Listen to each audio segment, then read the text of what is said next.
Anybody that makes prayers without adding scriptures is like someone who is sending letters through the postal office without attaching a stamp. There was a period in my life where I was experiencing some warfare, and then I spoke to a spiritual father which is much older than me.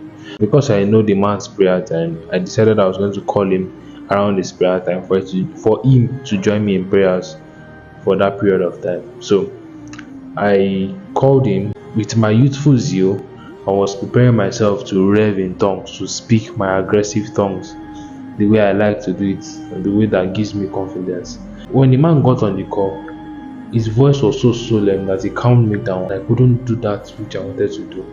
And then before he even revved up for warfare prayers, he started by saying some very simple things like, Lord, let your blood be available for us. Oh Lord, let your name be available for us when we call on it.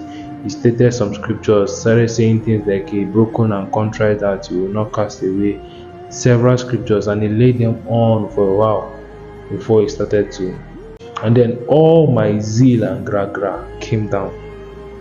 Not like it is bad or it is wrong, but it came down because I was starting to see that it's actually not my gra and my aggressive prayers that changes things in scriptures. It is what God has said and how much I am willing to try to enforce it exactly. So eventually, some years later, sometime later, in retrospection, I saw that this man was doing three different things. First, he was teaching me that it's not by power, it's not by mind. Second, he was doing something that David did. When David was going to come in contact with Goliath, he picked stones for battle. It was those stones he was using to engage Goliath, although he only needed one. When Abraham was going to create his altar, he picked stones around and used it to build his altar.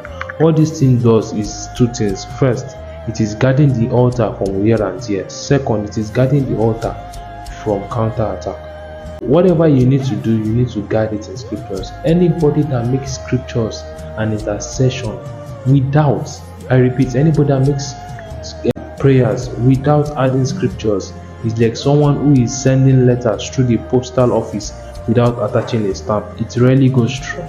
It rarely goes through. Azak.